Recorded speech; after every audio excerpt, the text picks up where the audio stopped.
Hello and welcome to Tekkit Part 13. Today we have actually found diamond, which I had originally looted, but I thought I'll just show you where it was. So it's in like an abandoned mine shaft, just to prove that I haven't like done anything.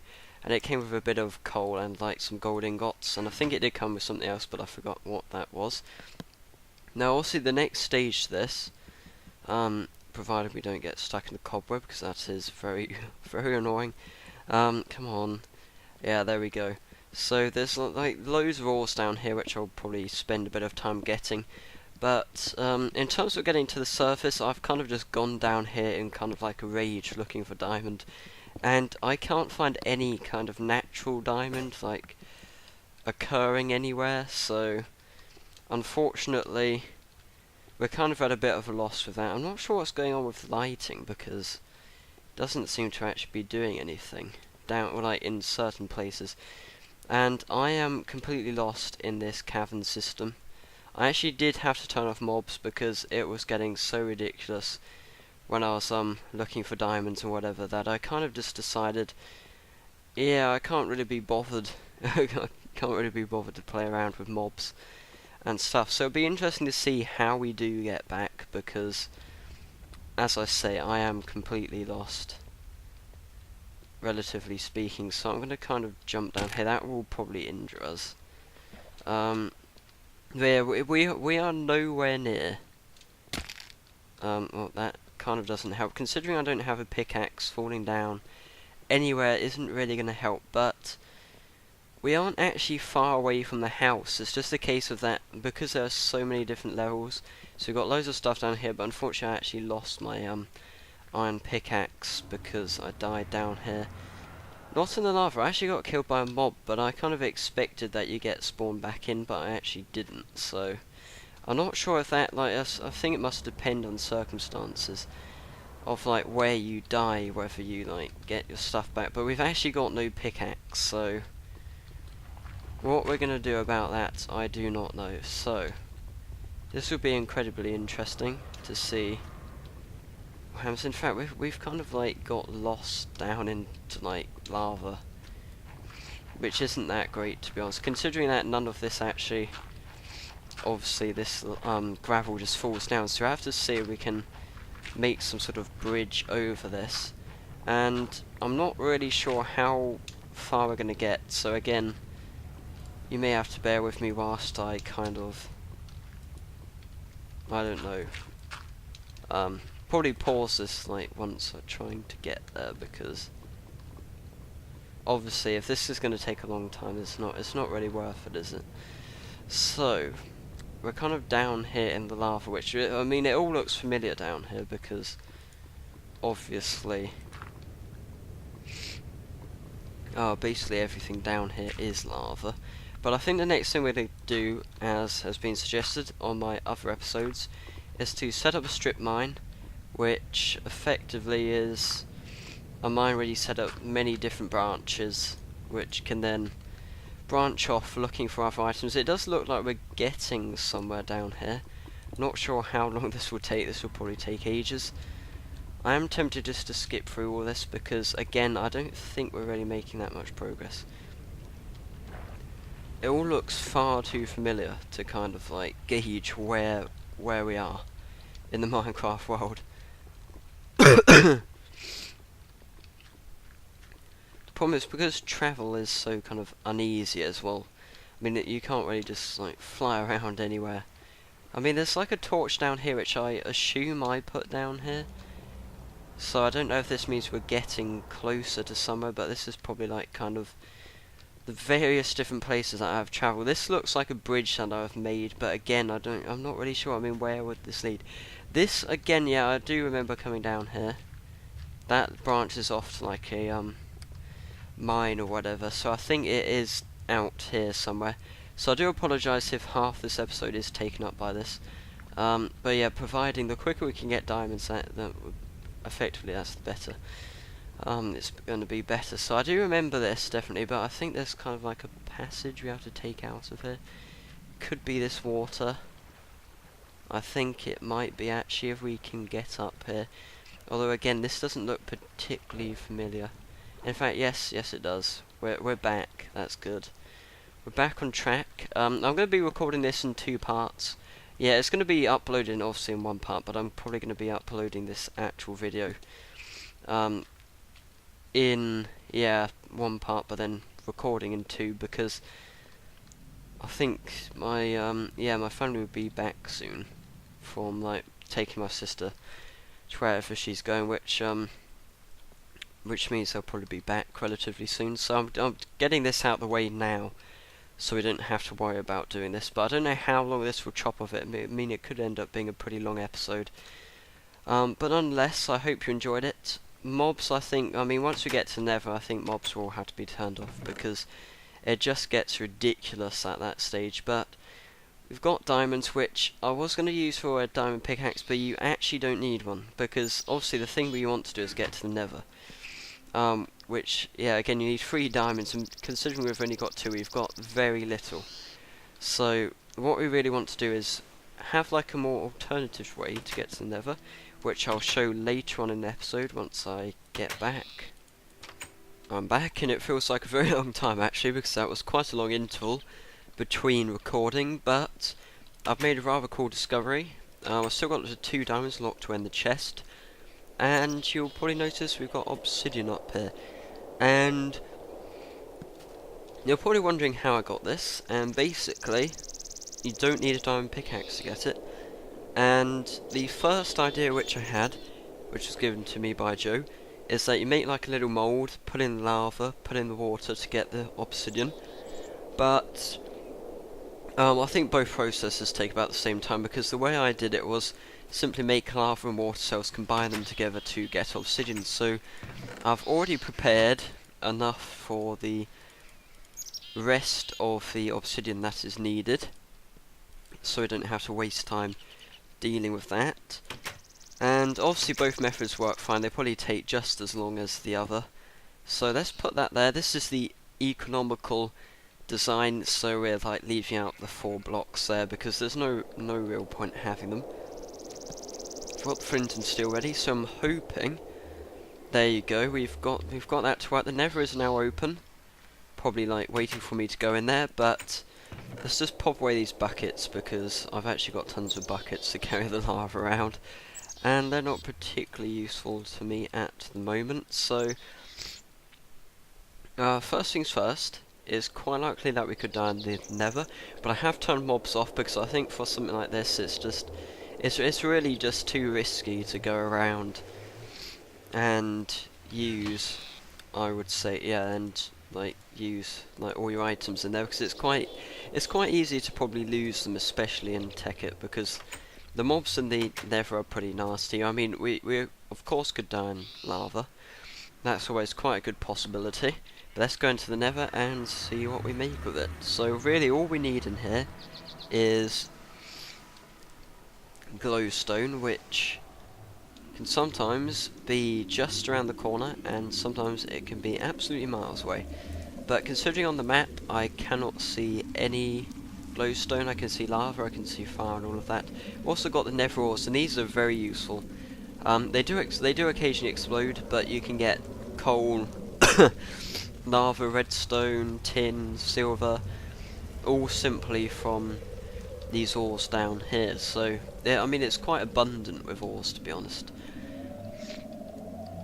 But preferably I would rather not get lost in here. Preferably, in fact, I'm just going to add a waypoint just to make sure that that doesn't happen. So let's add a waypoint. Let's just call that portal.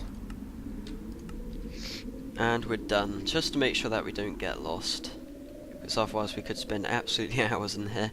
And if we've already got some glowstone up here, obviously.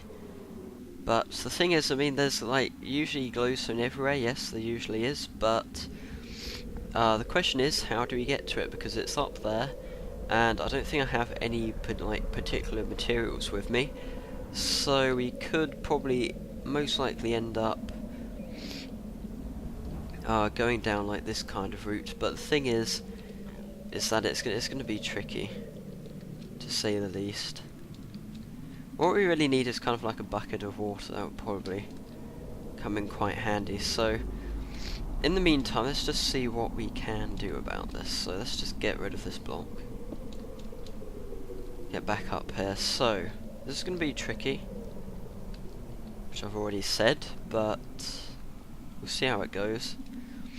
The main problem is that because the terrain in here is so awful, that it's kind of like impossible to get anywhere. So I think what I'm going to do is probably quickly head back and see what we can do. I mean, preferably I was hoping to get quite a lot in this episode, so I will apologise in advance if this is going to be like a very long episode, but I think it's kind of necessary because I want to kind of show you this stuff. I mean, it's the...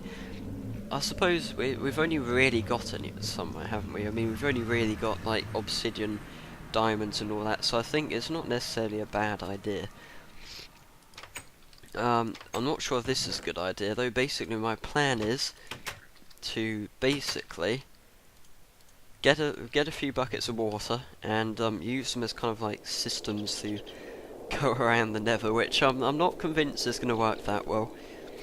But we'll have to wait and see. We'll see if it does work. I mean, I can't see why it wouldn't, unless it like suddenly turns to steam. Although I haven't ever actually seen or used water in the Nether, so it would be interesting. We'll just see. This will probably end up being like a noob's mistake or something, but I have to hope not. So we're down here, starting to sniffle a bit now, which isn't good. So I do apologise for that. But let's see if we can get some glowstone. We don't need that much, but we should really collect as much as we can, preferably. And I probably should have bought a pickaxe just in case, because this stuff I think has to be mined with a pickaxe, which obviously isn't too good. So I think we will probably... Yeah, I'm gonna like... Yeah, it doesn't work. That's obviously a noob's mistake. So let's see what we can do about this.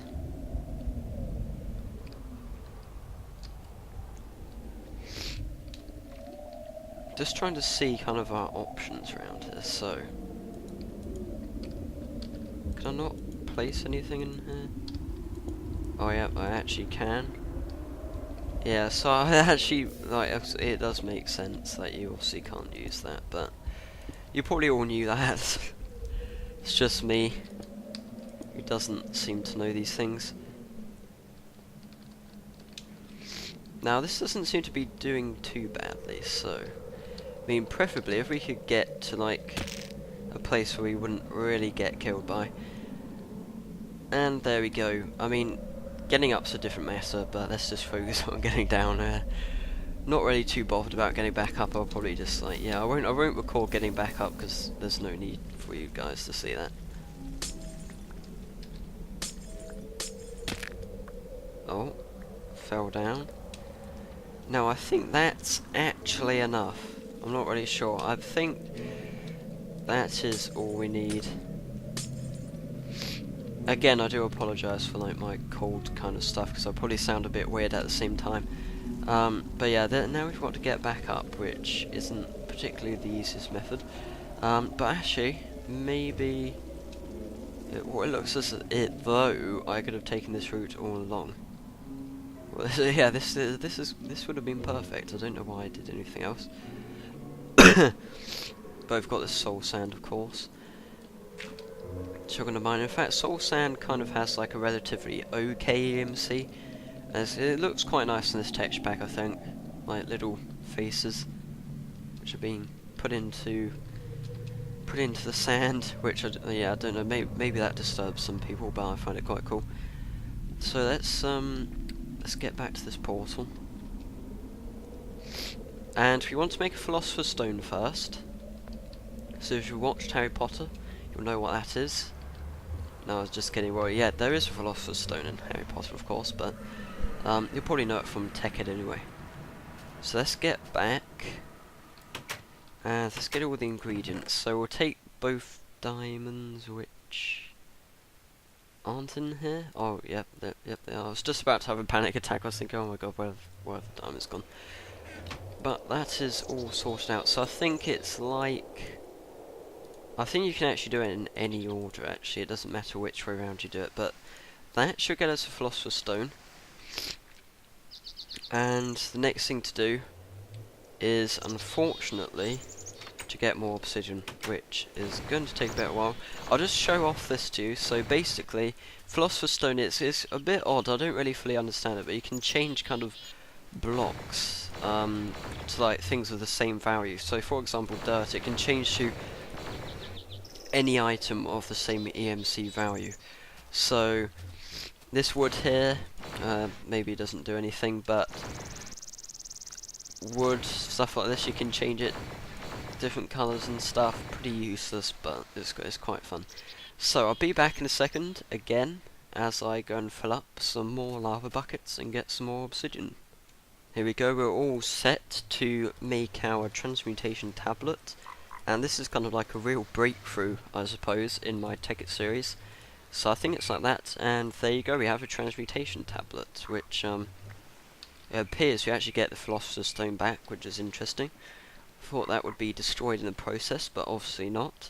So I'm going to pop that down up here, and I'm not really 100% sure how you do this, because I think it's something like you have to put that in there, and I mean, it's a bit weird. I don't 100% understand it as of yet, but it should be pretty easy, I think, to get started with. I'm not really sure, but we'll have to see how that goes. So apart from that, I'm going to get some more stuff ready, like for making some more interesting stuff. So let's get that coal dust out. Let's put a few of these buckets away, and let's get out a whole stack of coal. So let's start kind of melting this down, kind of thing. And that should do the trick. We'll wait for that to work, and whilst we do that, I'm going to go and look at how this transmutation tablet thing works. Sorry about coughing like all the time. I'll just go and do that. I think I thereabouts know how to make a diamond now, so effectively you need to get the same EMC as a diamond to get it, so which is I think equivalent to 4 gold ingots, and because, well, although obviously gold is relatively rare, I think to get a diamond would probably be worth more. So we've got rid of that gold obviously, but we've now got a second diamond, which can also be used for more important things, but at the same time we've also got some of this coal dust which has formed, and oops, we should now be able to make it into some of this. So get some of the raw carbon stuff, which I think then you have to put into that if I'm right. And on the same note as that, I'm probably going to put a bit more in here. Again, this stage could take a while because we've obviously got to do all that, and at the same time I think the bat box is kind of low on power. In fact, it looks okay now, but it was making a few kind of strenuous noises. So here we go, we've got a raw carbon mesh which we can turn into carbon plates, and for example if I search up Nano, we've got all these things here. So I think I'll probably personally go for a Nano like body armor to start with. So we need 7 carbon plates, which we have 5, so we only need 2 more, which isn't going to be too much of a problem. And on top of that we need an energy crystal, which is a diamond surrounded by redstone, I think, just in like a furnace, but with that. So we've now got an energy crystal, but I think this may have to be charged. I'm not 100% sure, because unfortunately, of course, this will cause various different problems. I'm not really sure. I mean, there must be like some weird way to charge it up, but we'll see how it goes. I mean, it doesn't look too good at the moment, but again, I'm really not that good at Tekkit, so can't blame me really. So there you go, we've got 2 of these again. Let's put that into a raw carbon mesh. Let's stop this from doing whatever it's doing before it chokes itself on energy again. In fact, we are running very low on energy right now, so let's just hope it can do one more compression thing, which is taking a while. So in this picture it seems to be making out you need like an energy crystal, which appears to be charged to me, but I'm not sure how that works. I mean, you can't seem to charge it with electricity. Again, this is probably another newbie mistake that I've made, But we'll see how it goes. So I'll take this down here, and I think from what it said it's like this. And you put an energy crystal in there, so we've now got nanosuit body armor, which is quite nice. Again, I don't really know how you charge this up, which is, yeah, slightly stupid. Because I don't think I even have the required stuff to charge it up. But there you go, you've got some nanosuit body armor, so that looks quite cool. So we now have one part of the nanosuit kit, and this is pretty nice armor. It should protect us quite well. I will try and get the other bits. I'll like transmute some more diamonds or whatever. And the next thing we really want to do is get a condenser and all that. The nano saber again is something which we could probably aim towards, but we do actually have an alloy furnace, so I'm not that probably won't be too much of a problem. So thanks for watching part 13, guys. I hope you did enjoy it. This is I do apologise if this was a very long episode. I haven't actually yet seen how long it is, but it's probably going to be like 30 minutes or something, at least 20. So yeah, thanks for watching this episode, guys. We've accomplished a lot, and I hope you enjoyed following me on my journey. So remember to like and subscribe, and I'll see you next time.